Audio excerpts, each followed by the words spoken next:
para magbigay ng isang impormasyon na baka hindi nyo pa nalalaman. Pero bago ang lahat, ako'y humihiling ng kaunting pabor na i-subscribe ang maliit na channel ni Ate Stella ninyo at pakiclick na rin ang notification bell para sa susunod, updated po kayong lahat sa mga bagong impormasyon na baka hindi nyo pa nalalaman at mapagkunan nyo ng kaunting idea man lang. So guys, ano na tayo sa ating topic ngayon?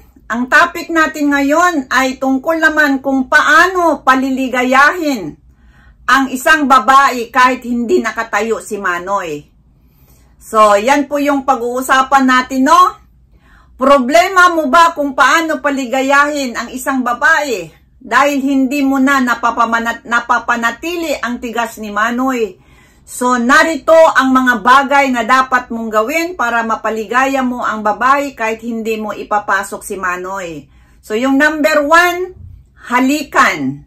Halikan, no? Kissing, kung sa English siya. Bigyan mo ng kahit 3 minuto na halik ang babae. Dahil ito'y gustong-gusto ng karamihan sa mga babae na makipaghalikan. O French kiss. Talagang dila sa dila, no? Sa lalaking mahal niya. Yan po yung number 1, kissing, halikan. So, yan po guys, gustong-gusto ng mga babae ng halikan kapag mahal niya ang isang babae. Pero hindi po lahat ng mga babae ay gusto ng halik kahit mahal niya ang isang lalaki, no?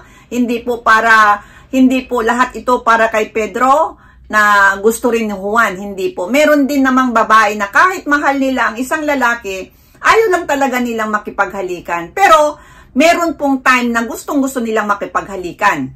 Yan po, no? So, yan po ang gawin natin. Una, halikan. Number 2, romansa. Romansahin ang kanyang buong katawan para tumaas ang kanyang pagnanasa hanggang sa climax. So, yan po yung number 2. Kailangang romansahin ang isang babae sa buong katawan mula sa tainga, halikan, mula sa liig, at sa kanyang kabulubundukan. Ano tawag dyan? Pisil-pisilin, kagat-kagatin, at ano pang gawin mo dyan na talagang mapatirik ang isang babae sa sarap, no? So, yan po yung pangalawa, dapat romansahin ang buong katawan. At ang number 3 naman, kainin ang kanyang perlas o tahong na tinatawag. Kung gusto mong mapaligaya ang babae, pagtuunan mo ang kanyang tahong o yung tinggil dahil dito pwede na siyang makaraos. So guys, isa po yan na pinakasensitibong lugar sa parte ng katawan namin ay yung doon sa pepay. No? Yun po ang pinaka-importanteng pag-anuhan ninyo. Pagtuunan nyo ng pansin na kahit hindi nyo na wala ng penetration na tinatawag, no, ng ari sa ng babae, ay pwede na po makaraos doon sa ibaba. Basta pagtuunan nyo yan, pagtsagaan yung himud-himurin. Yan po ang tinatawag na tahong. At ang panglas naman natin, gamitan mo ng mga laruan. Ano ba ito? Yung tinatawag na mga ngayon nga mga toys na para sa sa katawan ng babae, no?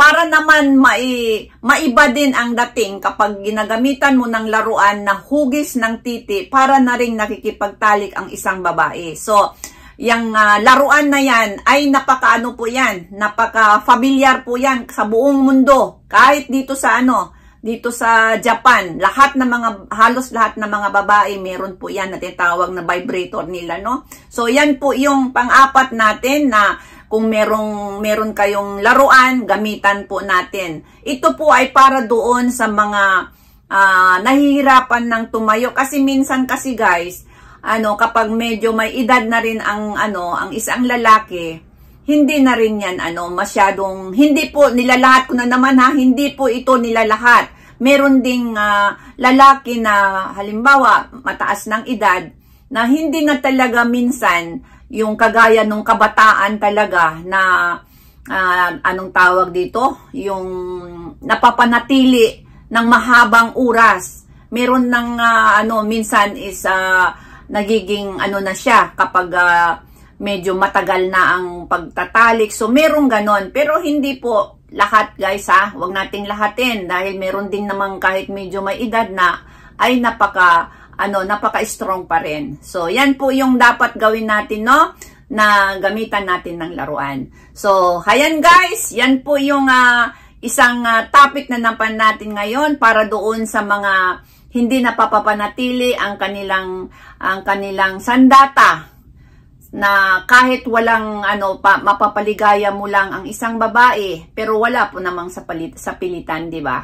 So, meron kasing mga sitwasyon na ganon. So, para ito sa mga doon lamang. So, maraming salamat at sana nagustuhan nyo ang isa ko na namang topic ngayong araw na ito.